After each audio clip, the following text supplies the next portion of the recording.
বন্ধুরা, অনেক বড় বড় ভিডিও ক্রিয়েটাররা ইতিমধ্যেই তোমাদের নানানভাবে ডিম পোস্ত তৈরি করে দেখিয়েছে, কিন্তু আজ আমি আমার এই ছোট্ট চ্যানেলে একদম আলাদা পদ্ধতিতে নতুন স্বাদের ডিম পোস্ত তৈরি করে তোমাদের দেখানোর চেষ্টা করলাম। তোমরা অবশ্যই একটা ছোট্ট কমেন্ট করে জানিও আমার এই পদ্ধতি তোমাদের কেমন লাগলো। নমস্কার বন্ধুরা, আমি সঞ্জু।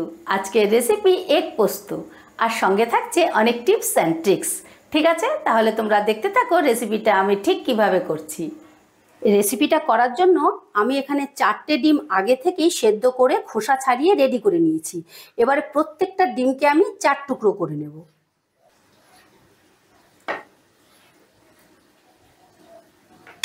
প্রথমে এরকম অর্ধেক করে নিলাম। এবারে এটাকেও মাঝখান দিয়ে কেটে নেব। এইভাবে আমি প্রত্যেকটা ডিমকে টুকরো করে নেব। সমস্ত ডিমগুলোকে 4 টুকরো করে নিয়েই এইদিকে আমি একটা ব্যাটার তৈরি করে নেব। তার জন্য নিয়ে নিচ্ছি 3 চামচ বেসন,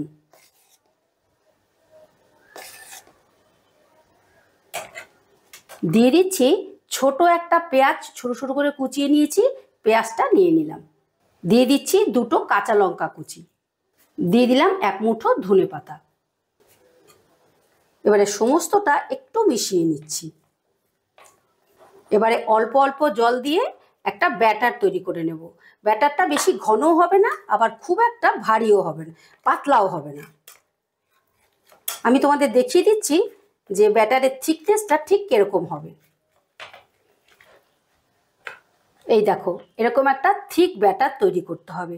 খুব একটা ভারীও না, আর একেবারে পাতলাও না, ঠিক এই ঘনত্বটা এইরকম রাখতে হবে। এবারে ডিমগুলোকে ভেজে নেবার জন্য গ্যাস ধরিয়ে একটা কড়া বসিয়ে দিয়েছি। কড়াই দিয়ে দিচ্ছি সর্ষের তেল। এবারে তেলটা গরম হয়ে গেলেই একটা একটা ডিমের পিস এই ব্যাটারের মধ্যে দিয়ে দিচ্ছি, দিয়ে ভালো করে ব্যাটারের সঙ্গে ডিমটা মিশিয়ে নেব। মিশিয়ে নিয়ে এইভাবে স্পুন দিয়ে তুলে ব্যাটার সমেত তুলে তেলে দিয়ে দিতে হবে।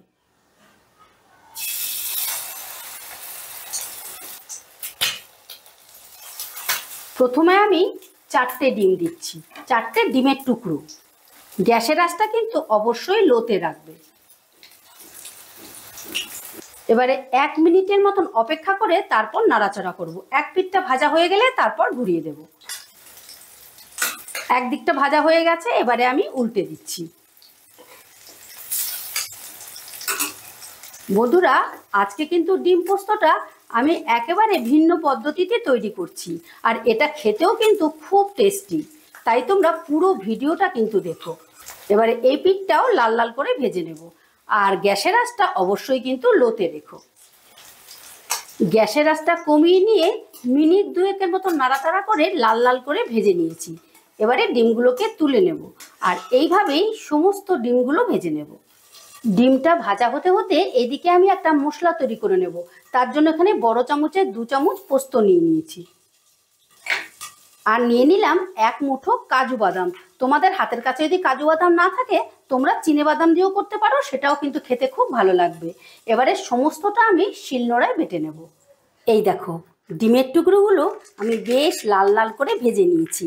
আর বন্ধুরা, ব্যাটারটা গোলার সময় আমি নুন দিয়েছিলাম, সেটা তোমাদের দেখাতে ভুলে গেছি। তোমরা ব্যাটার গোলার সময় অবশ্যই একটু নুন দিয়ে নিও। এবারে ওই ডিম ভাজার তেলে দিয়ে দিচ্ছি ফোড়ন, দিচ্ছি একটা শুকনো লঙ্কা। শুকনো লঙ্কাটা একটু হালকা করে ভাজা ভাজা করে নেব। শুকনো লঙ্কাটা ভেজে নিয়ে দিয়ে দিচ্ছি পেঁয়াজ। এখানে বড় সাইজের একটা পেঁয়াজকে আমি কুচিয়ে নিয়েছি। এই রান্নায় কিন্তু একটু পেঁয়াজটা বেশি দিলে খেতে বেশি ভালো হবে। পেঁয়াজটা সামান্য একটু নাড়াচাড়া করে নিয়েই দিয়ে দিচ্ছি টমেটো। এখানে বড় বড় 2টো টমেটো আমি এইভাবে কুচিয়ে নিয়েছি। এবারে টমেটো আর পেঁয়াজটা যাতে তাড়াতাড়ি ভাজা হয়ে যায় সেই জন্য দিয়ে দিচ্ছি অল্প একটু নুন। এবারে গ্যাসের আঁচটা বাড়িয়ে দিয়ে টমেটো আর পেঁয়াজটাকে বেশ ভালো করে ভেজে নেব, মানে বেশ নরম করে ভেজে নিতে হবে। মিনিট 2-3-এর মতো নাড়াচাড়া করে পেঁয়াজ আর টমেটোটা ভালো করে ম্যাশ করে নিয়েছি, মানে গলিয়ে নিয়েছি। এবারে দিয়ে দেবো আদা। এখানে 2 কোয়া আদাকে আমি গ্রেট করে নিয়েছি। তোমরা বেটেও দিতে পারো বা থেতো করেও দিতে পারো। একই সঙ্গে দিয়ে দিচ্ছি কাঁচা লঙ্কা। এখানে 4টে কাঁচা লঙ্কাকে কুচিয়ে দিয়েছি। ঝালটা তোমরা যেরকম খাও সেরকম দিও। এবার আরেকটু নাড়াচাড়া করে নেব যাতে আদার কাঁচা গন্ধটা চলে যায়। একটু নাড়াচাড়া করেই দিয়ে দেব গুঁড়ো মশলা। দিয়ে দিচ্ছি অল্প একটু নুন, আগে যেহেতু নুন দিয়েছি তাই এখন আমি অল্প নুন দিলাম। দিয়ে দিচ্ছি হাফ চামচ হলুদ, 1 চামচ শুকনো লঙ্কার গুঁড়ো, আর একই সঙ্গে দিয়ে দিচ্ছি টেস্টের ব্যালেন্সের জন্য অল্প একটু চিনি। এবার সমস্তটা আমি আবারও মিনিট 2 মতন ভালো করে কষে দেব। যতক্ষণ না মশলাটা থেকে তেল ছেড়ে দিচ্ছে সেইটুকু টাইম আমি কষবো। মশলাটাকে বেশ ভালো করে কষিয়ে নিয়েছি। এবারে দিয়ে দিচ্ছি কাজু বাদাম আর পোস্ত বাটাটা। আমি এখানে সবটা পোস্ত দেব না, অল্প একটু রেখে দিচ্ছি। এবার পোস্ত দিয়েও মশলাটা একটু নাড়াচাড়া করে নেব। এই ধরো মিনিট 2 মতো নাড়াচাড়া করে নেব।